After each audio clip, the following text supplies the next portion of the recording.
The story of monarchy in Britain for the last 1,500 years is one of a dialogue between crown and people, monarch and parliament that has shaped our social and political life to this day. But 500 years ago, that dialogue broke down. A taxpayer strike and dynastic conflict led to civil war and revolution. Politics fused with religion, first strengthening the monarchy, then bringing it to its knees.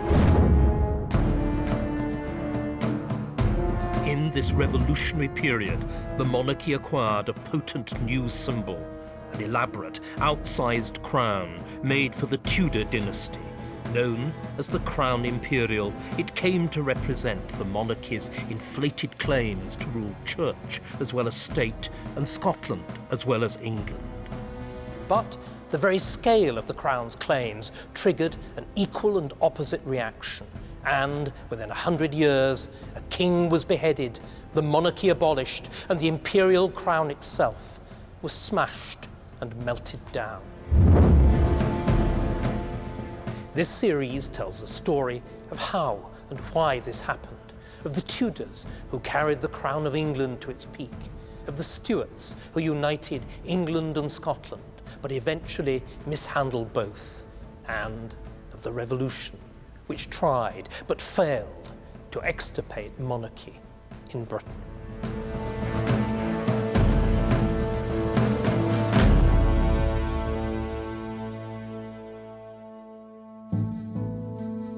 The man who ordered the imperial crown to be made was Henry Tudor, founder of the Tudor dynasty. But Henry was a man who should never have been king at all. He seized the throne against all the odds. He was helped by his teenage mother, who became a great power broker. While his enemies, three brutal brothers, tore themselves apart through murder and betrayal. But behind the beheadings and the gore was the fundamental question of how England should be ruled. Henry thought he knew the answer, but his cure proved as bad as the disease.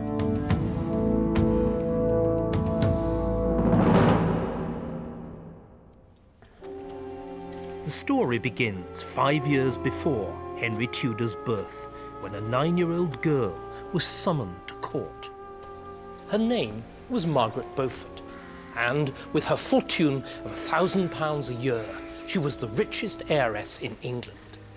Even more importantly, as the direct descendant of John of Gaunt, Duke of Lancaster, Margaret was of the blood royal. Her cousin, the Lancastrian King Henry VI, had decided that she should marry his own half-brother, Edmund Tudor, a man more than twice her age.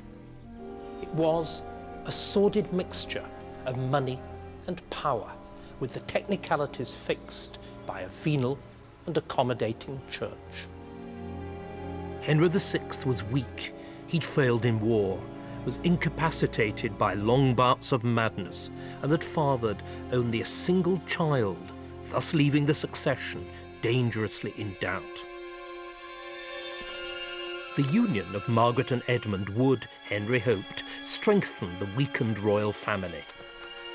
It might even produce a future heir to the throne. When Margaret was barely 12, the earliest legally permissible age for sexual intercourse, he brought her to Wales, where they lived together as man and wife. Shortly before Margaret's 13th birthday, she became pregnant. But 6 months later, weakened by imprisonment in a Welsh feud and finished off by the plague, Edmund died on the 1st of November. And his child bride, widowed and heavily pregnant, sought refuge with her brother-in-law, here at Pembroke Castle.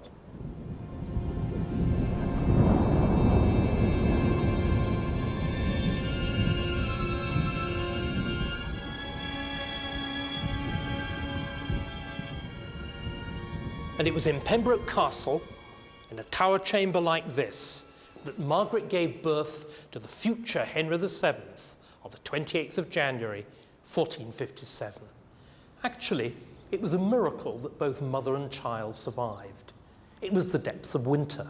The plague still raged, whilst Margaret, short and slightly built, even as an adult, was not yet fully grown.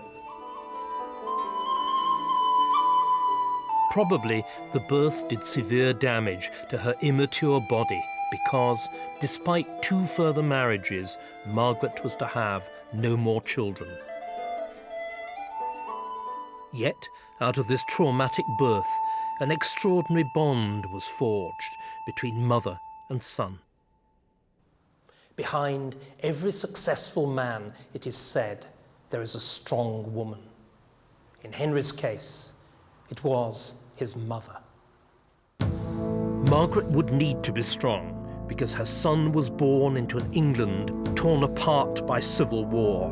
For their family, the Lancastrians, was not the only one with a claim to the throne. Their opponents were the 3 brothers of the House of York. They had at least as good a claim to the throne, which they determined to make good by force. The resulting conflict was known as the Wars of the Roses, after the emblems of the 2 sides, the Red Rose of Lancaster and the White Rose of York. Such emblems, known as badges, were worn not only by the followers of the 2 rival royal houses, but by all the servants of the nobility. And the more land you had, the bigger the private army of badge-wearing retainers, as they were called, you could afford.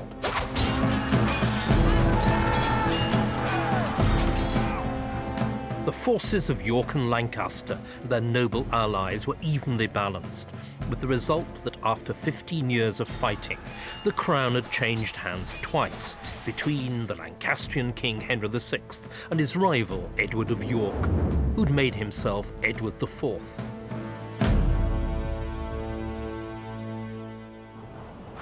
The final showdown came at Tewkesbury in Gloucestershire in May 1471.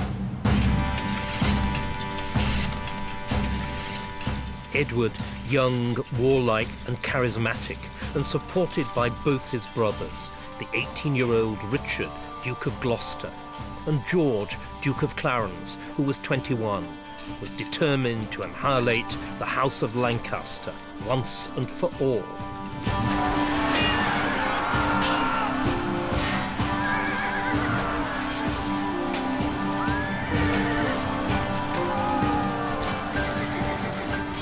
The battle soon turned into a massacre, leaving thousands dead on the field.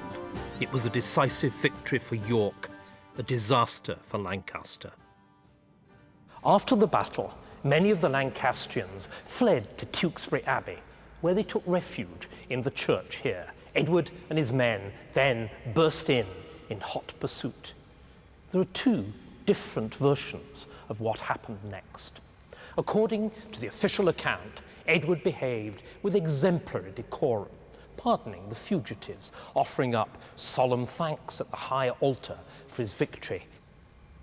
But the unofficial accounts tell a different and much more shocking story. In fact, Edward and his men had begun to slaughter the Lancastrians, and they were only saved by the intervention of a priest vested and holding the Holy Sacrament in his hands. Edward then recovered control of the situation by issuing his pardon.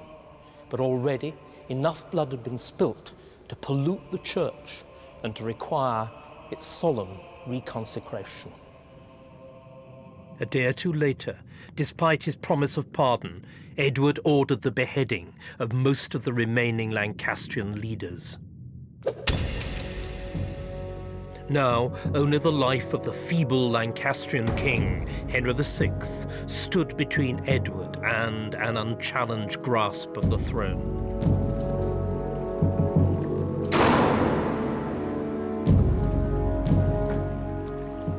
On the 21st of May, Edward entered the City of London in triumph. That night, between the hours of 11 and 12 midnight, Henry VI was murdered here in the Tower of London, probably with a heavy blow to the back of the head. Only one man is named as being present in the Tower at the time, Edward's younger brother, Richard, Duke of Gloucester, who, at the age of only 18, was already emerging as the most effective hatchet man of the Yorkist regime. Now, surely, the Wars of the Roses were over. No one, a Yorkist chronicler exulted, of the stock of Lancaster remained among the living who could claim the throne. But one Lancastrian claimant, however remote, did remain: Henry Tudor. 14 years had passed since Margaret had had her son. Now, the teenaged Henry was in danger of his life. Not even the massive walls of Pembroke Castle could protect the boy against the vengeful power of Edward of York, and his mother urged him to flee. He took ship at Tenby and crossed the Channel to Brittany. And there Henry was to endure a decade and a half of politically fraught exile before he would see either England or his mother again.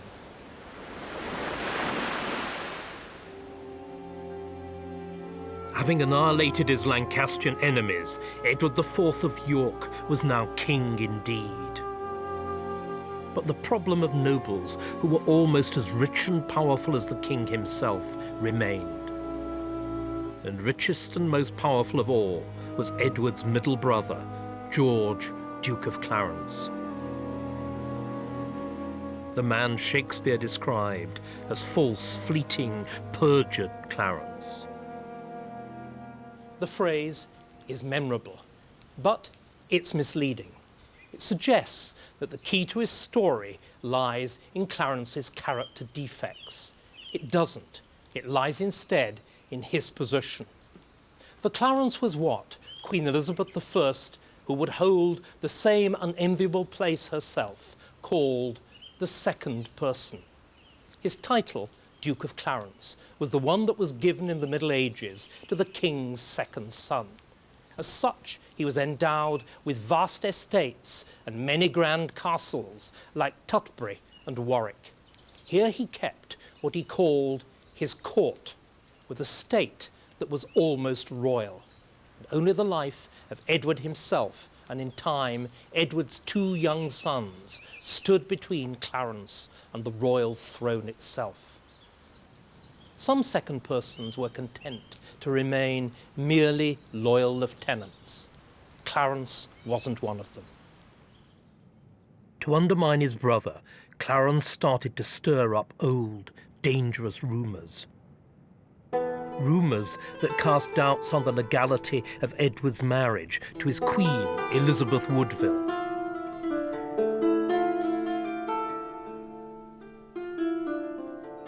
Elizabeth Woodville was one of the most controversial women ever to have been Queen of England. She was beautiful, ambitious, greedy, and a widow of modest family background, on her father's side at least. Edward first met her when she petitioned him about a problem with her late husband's estate.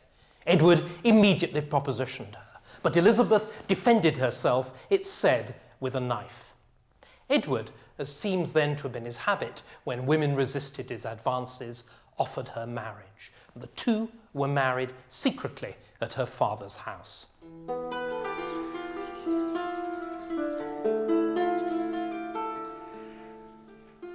Perhaps Edward had always intended to repudiate this clandestine marriage to an obviously unsuitable wife, but he didn't.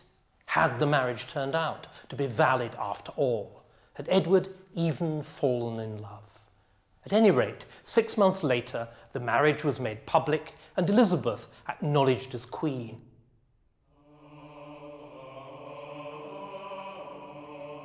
By the mid-1470s, Elizabeth had presented Edward with 5 daughters and, crucially, 2 sons. Immortalised in stained glass at Canterbury Cathedral, they looked like the perfect royal family.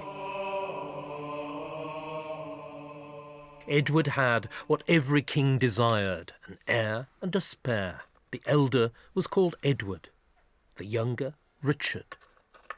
History would know them as the princes in the Tower.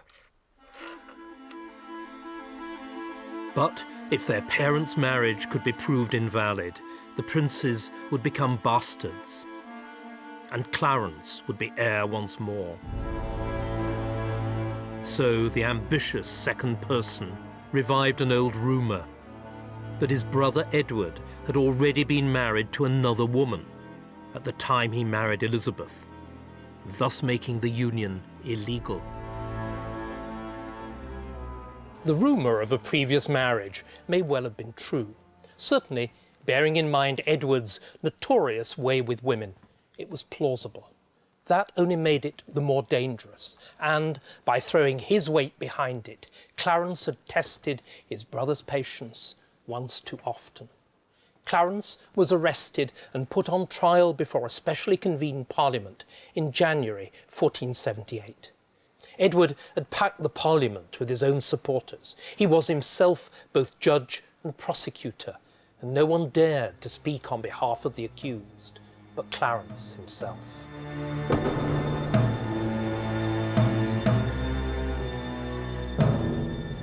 The verdict of guilty was a foregone conclusion, and on the 18th of February 1478, Clarence was executed in the Tower.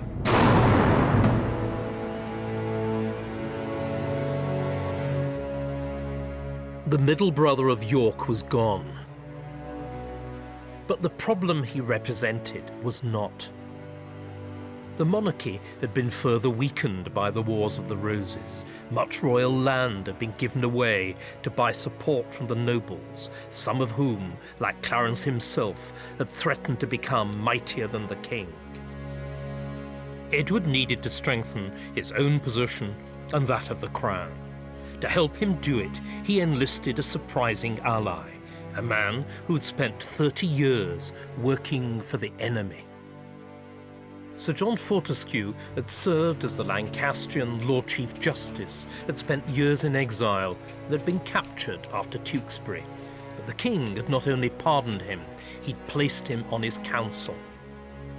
At first sight, it's rather surprising that Edward decided to spare Fortescue.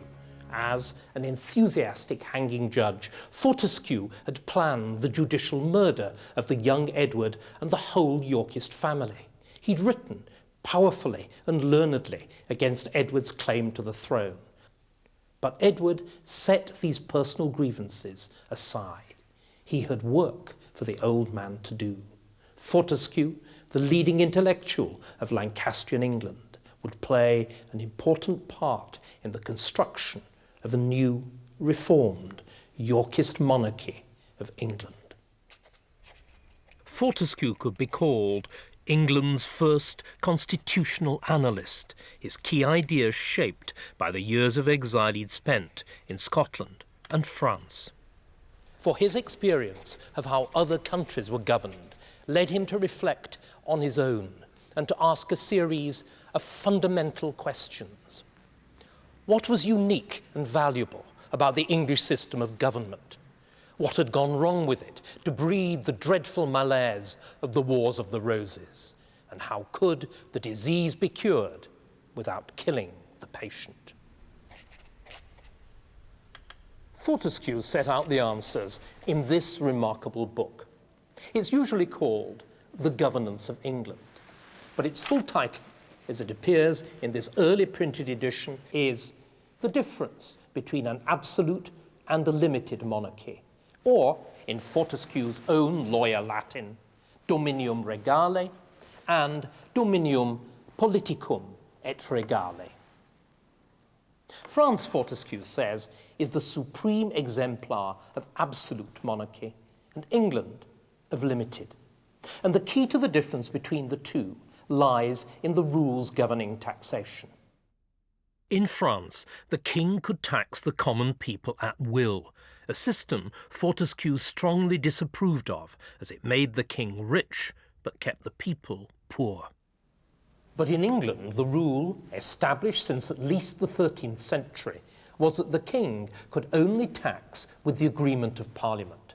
This certainly made the English rich, with a standard of living that was the envy of foreign visitors and the boast of patriotic Englishmen like Fortescue. But did the rules limiting taxation make the English king poor, and because he was poor, weak? Fortescue thought that they did, and that this weakness was the explanation of the Wars of the Roses.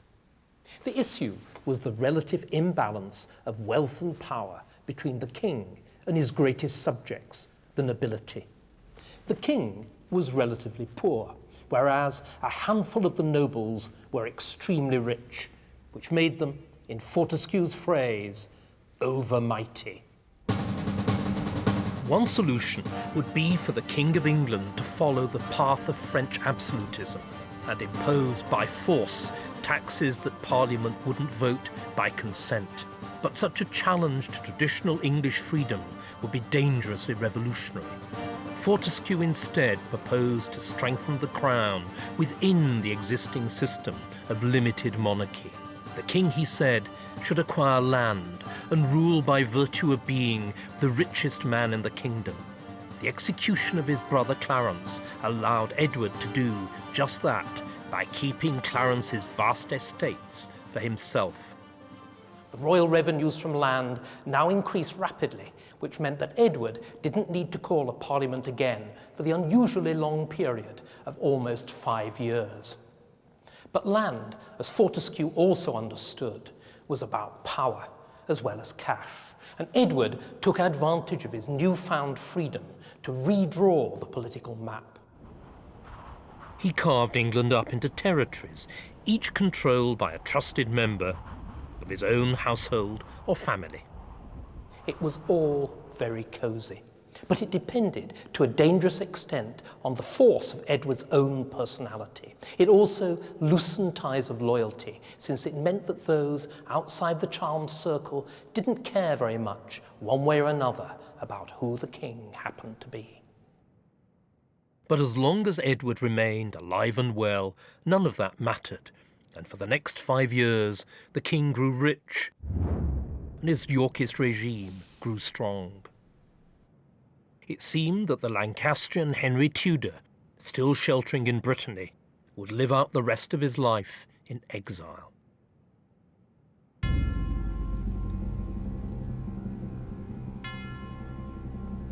But at Easter 1483, disaster struck the House of York. Edward was taken ill with a fever after going fishing on the Thames. Within 10 days, he was dead.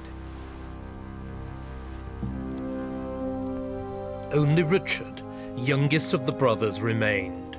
He was not his brother's heir. But soon he would make his own brutal bid for power.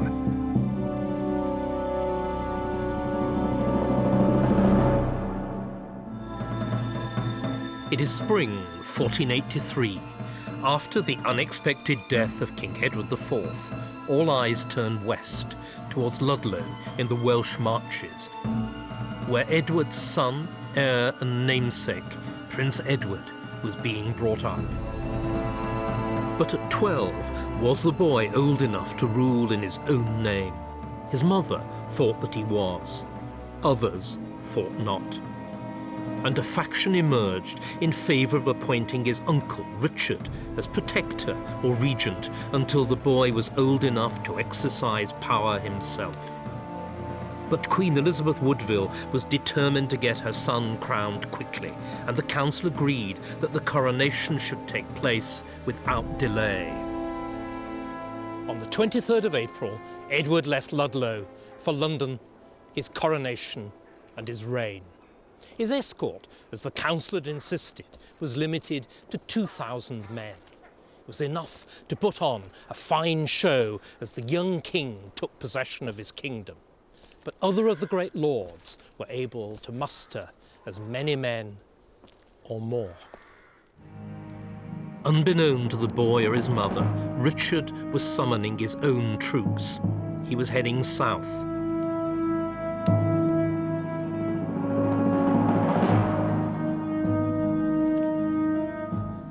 Late on the night of the 30th of April, Queen Elizabeth Woodville, waiting in London for the arrival of her son, Prince Edward, received alarming news. Edward's cavalcade had been intercepted by his uncle Richard, who'd taken possession of his young nephew. Elizabeth, immediately suspicious of Richard's motives, fled that night with her younger son into the safe sanctuary of the Abbey at Westminster.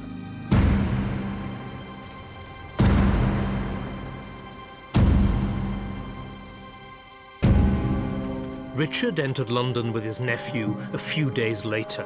The council quickly ratified Richard's role as protector. Young Edward's coronation was postponed until late in June, and he was placed in lodgings in the Tower.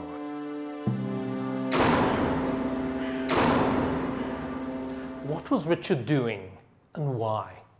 Hitherto, he'd had the reputation, in contrast with the flighty Clarence, for rock-solid loyalty to his brother Edward, who'd rewarded him with the government of the whole of the north of England.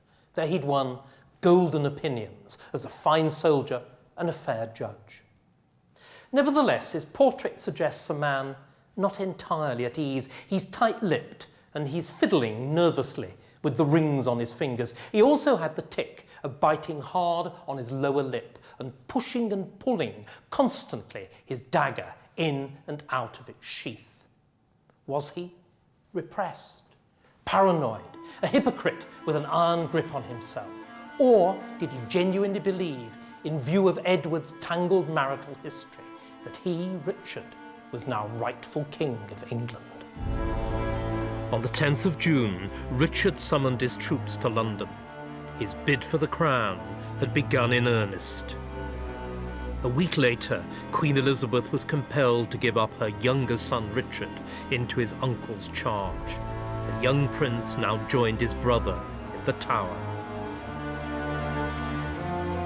Richard had both nephews, the first and second in line to the throne, under lock and key. And on the 25th of June, Parliament decreed that King Edward's marriage to Queen Elizabeth was invalid, and the princes bastards. Richard had succeeded where his brother Clarence had failed. He'd robbed his nephews of their right to the crown and cleared his own path to the throne. He was crowned King Richard III at Westminster on July the 6th, with the full blessing of Parliament. During those frantic weeks, the two princes had been seen less and less around the Tower. Now they seem to have disappeared altogether. By the late summer of 1483, everybody, including the prince's own mother, Elizabeth Woodville, took for granted that they were dead. They also took it as read that the responsibility for their deaths rested with Richard. For only Richard had the power, the opportunity, and, above all, the motive. To this day, their exact fate remains a mystery. Writing 30 years later, Thomas More claimed that Richard ordered the Constable of the Tower to do them to death, but that he refused. Others, however, proved willing, and the two boys, More says, were smothered to death with pillows in their sleep.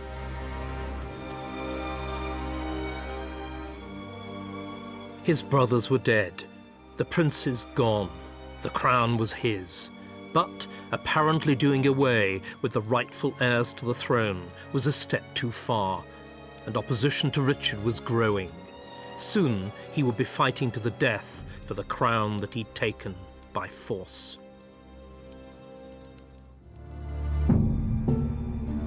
It was a plot between two powerful mothers, Queen Elizabeth Woodville, whose sons were lost, and Margaret Beaufort, whose son, Henry Tudor, was in exile, that would prove Richard's undoing and decide England's fate.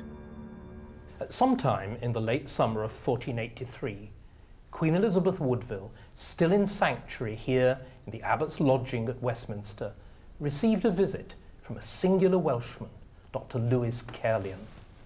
Dr. Caerleon was a scientific jack of all trades, mathematician, astronomer, astrologer, and physician, and he was a master of all of them.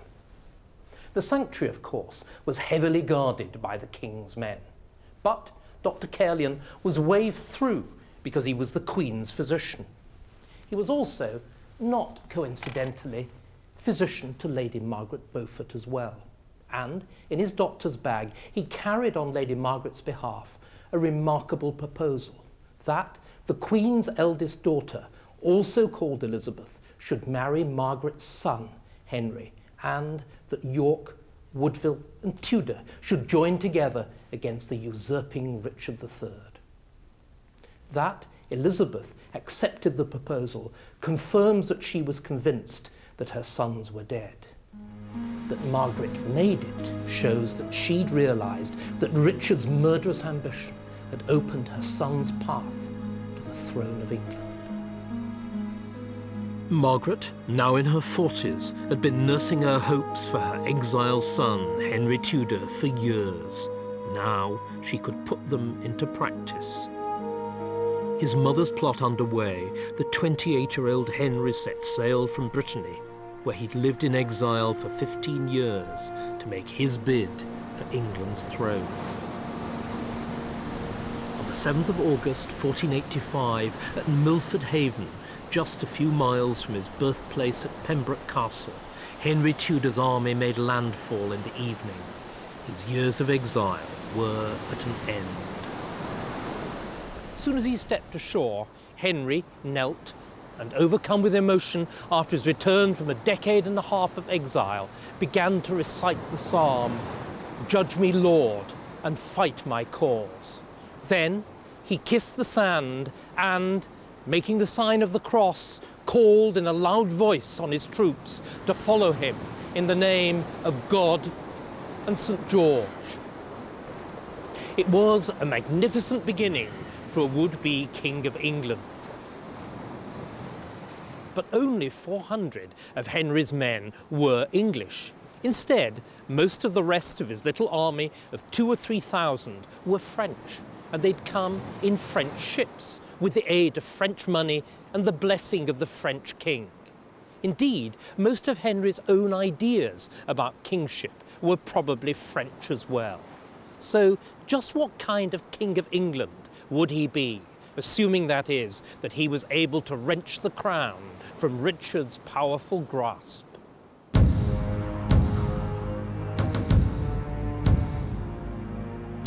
The two sides came face to face at Bosworth in the Midlands, where the fate of England's monarchy would be decided.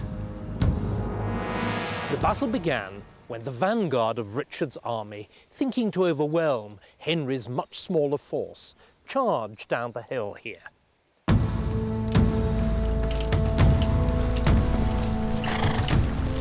But instead of breaking and running, Henry's front line smartly reformed themselves into a dense, wedge-shaped formation. Against this, the attack crumbled.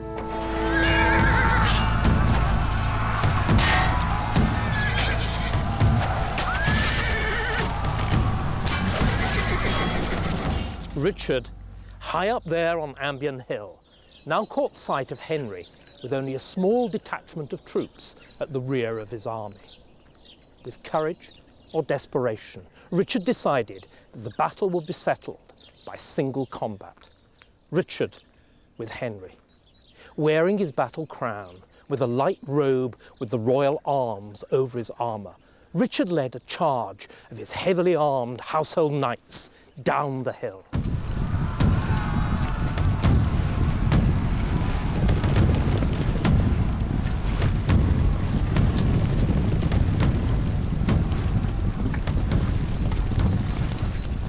With magnificent courage, Richard cut down Henry's standard-bearer and came within an inch of Henry himself. But once again, Henry's foot soldiers proved capable of assuming an effective defensive position, and Richard, isolated, was unhorsed, run through by an unknown Welsh pikeman, mutilated and stripped.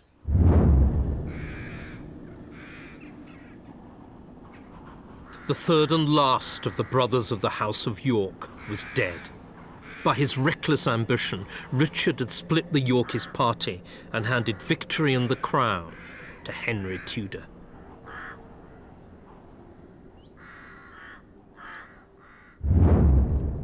Henry was crowned Henry VII 2 months later, promising to restore the glory days of his namesake, King Henry V.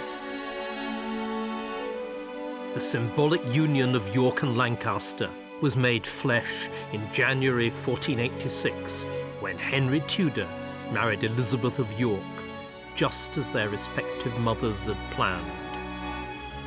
A new iconography was created, merging the two once warring roses into one, the Tudor rose.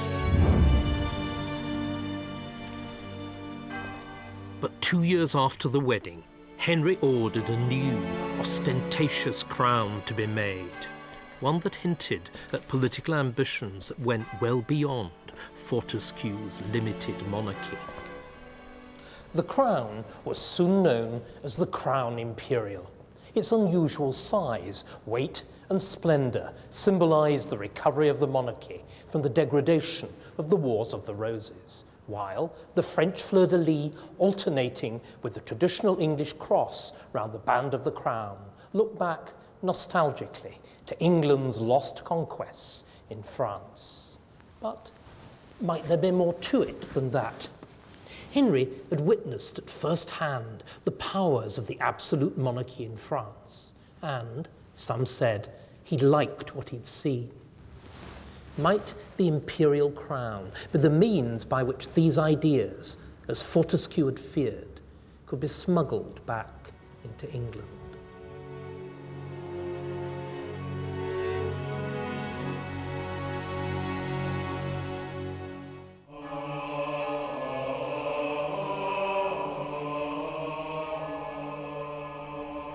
At Winchester in 1486, it seemed that the new Tudor dynasty had set the seal on its triumphant beginnings.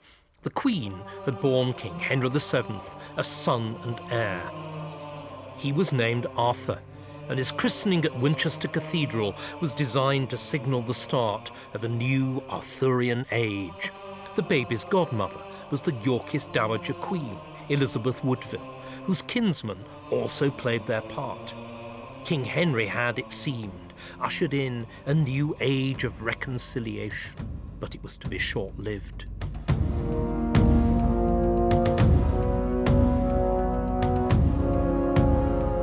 Just a few months after the christening, Elizabeth Woodville was stripped of her lands and sent to a nunnery, effectively banishing her from court forever.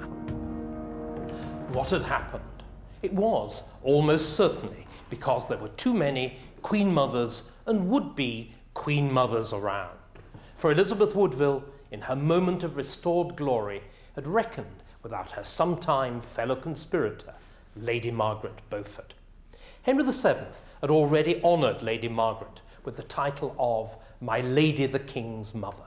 But since she hadn't actually been crowned Queen, she had to defer to Elizabeth Woodville, who had, and Lady Margaret didn't like that one little bit. So Elizabeth Woodville, Margaret decided, had to go.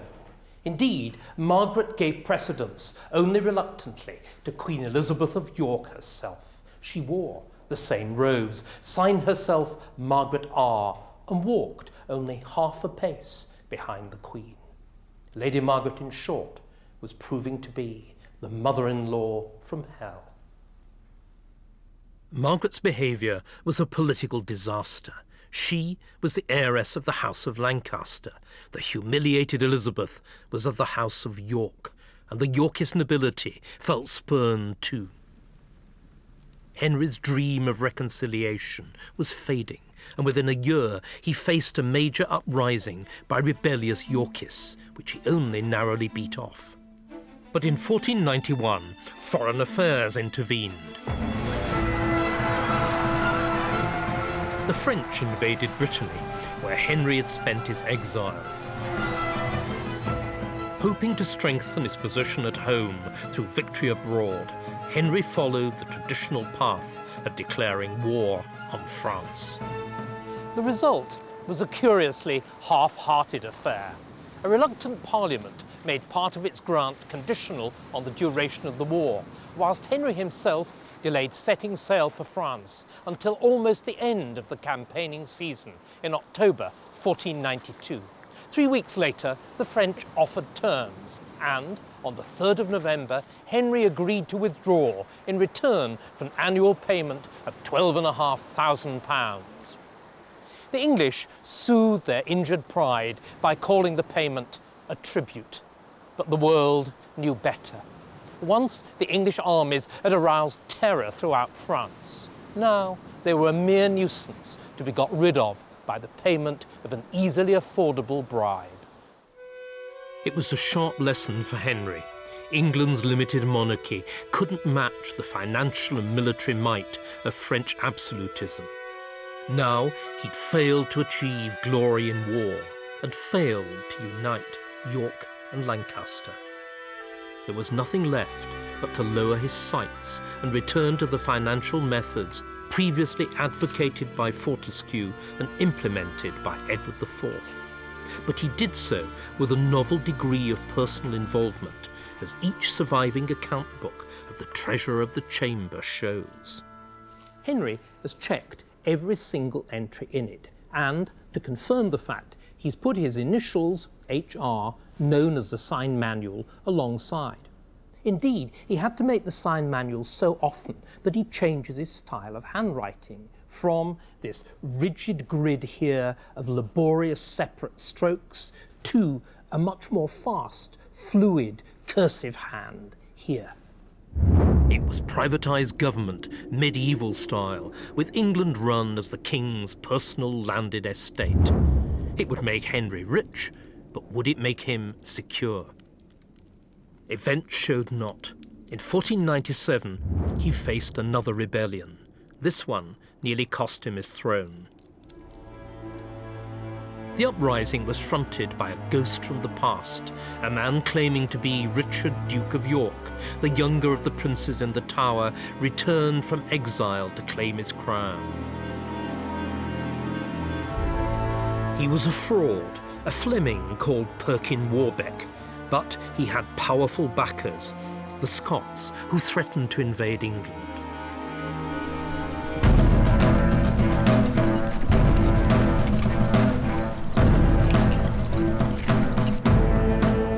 A reluctant Parliament granted a substantial tax to the king of £120,000, and the royal army began to move north. But the tax sparked rebellion in Cornwall. The rebels could see no reason why they should pay to fight the 400-mile distant Scots. With the south empty of troops, a rebel Cornish army marched unopposed across the breadth of England.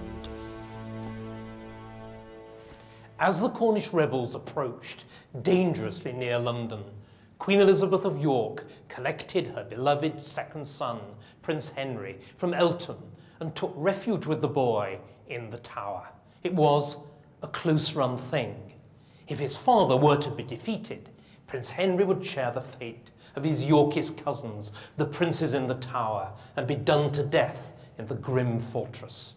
Instead, on the 17th of June 1497, Henry VII defeated the Cornish rebels at Blackheath, and on the 5th of October, Perkin Warbeck himself was captured, as the Treasurer of the Chamber's account book notes exultantly. But Henry VII had learned his lesson. In the remaining dozen years of his reign, he would summon only a single brief parliament, and he would impose no more direct parliamentary taxation. Without Parliament, contact between king and people was weakened, and the narrowing of government was further intensified by a series of personal tragedies. In 1502, Arthur, Henry's son and heir, died, perhaps of tuberculosis, aged 15. Worse was to come. A year later, Henry's much-loved wife, Elizabeth, died in childbirth. She was only 37, and her funeral saw an outpouring of public grief. Most grief-stricken of all was Henry VII himself, and the deaths in quick succession of his son and his wife changed him greatly. His character became harder, his style of government more authoritarian. The sole purpose of Henry's kingship became to make him rich. Racking up rents on royal lands was no longer enough. Instead, in direct defiance of Magna Carta, he resorted to selling justice, turning fines on the nobility for running private armies into a method of revenue raising. He'd ceased to be a king and become, so his disgruntled subjects thought, a money-grubbing miser. He'd crushed his overmighty subjects, avoided the trap of weak kingship, but along the way he'd become a tyrant, a kind of absolute monarch. Was Sir John Fortescue, seen here in effigy on his fine tomb in Ebrington Church, turning in the grave where he'd rested for the last 30 years since his death in 1479? For Fortescue believed passionately that a monarchy richly endowed with land would be a guarantor of English freedom and property right. But it hadn't quite turned out like that. Henry had acquired the land and the money, getting his hands on more of both than any king since the Norman conquest. What he hadn't delivered on, however, were Fortescue's twin ideals of freedom and property. Instead, by the end of his reign, they both seemed as dead and buried as the old Chief Justice himself.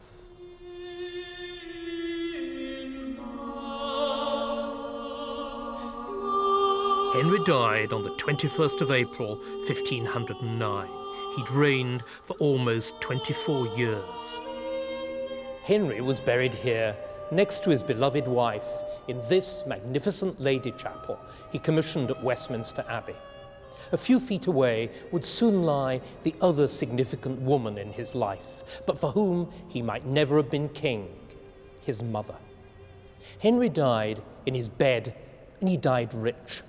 But if the last 40 years had proved anything at all, it was that traditional English limited monarchy had, in the age of continental absolutism and increasingly professional armies, ceased to work.